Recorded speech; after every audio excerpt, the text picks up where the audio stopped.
बनवासीमधल्या मधुकेश्वर मंदिराला मी वळसा घालून आले. मला कदंबेश्वर मंदिराकडे जायचं आहे आणि तिकडे जाताना एक छोटंसं हे मंदिर लागतं.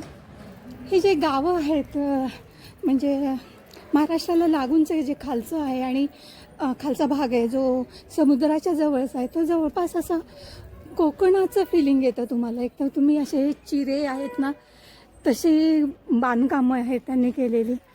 ती अतिशय सुंदर वाटतं आणि लाल माती. कोणाला तरी विचारावं लागेल मला की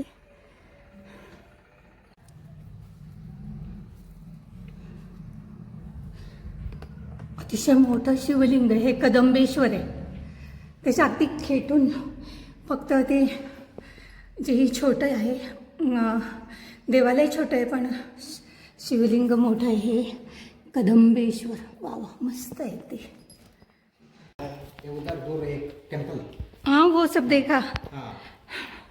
हे महाराष्ट्राचे चित्तपावन ब्राह्मण आहेत आणि इधर 8 घर है. अच्छा अच्छा, चित्तपावन का 8 घर है. थोड़ा कोकण जैसा ही फील होता है मुझे यहाँ पे. ते परशुरामांचं मंदिर आहे. मला लक्ष ते येत नव्हतं.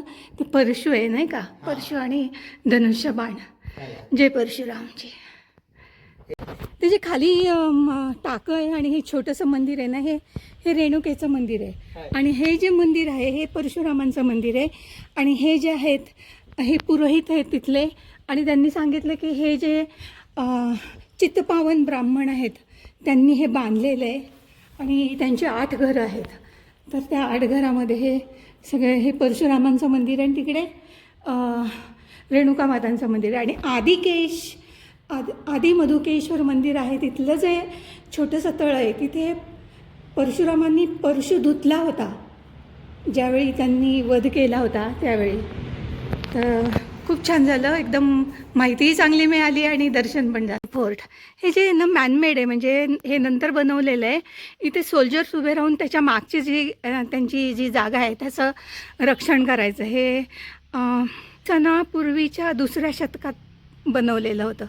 आणि नंतर तिथे हे रेणुका माताचं मंदिर हे नंतर बनवले. समोर टाकं आहे आणि इकडे परशुरामांचं मंदिर आहे. आणि हे बनवासी गाव आहे.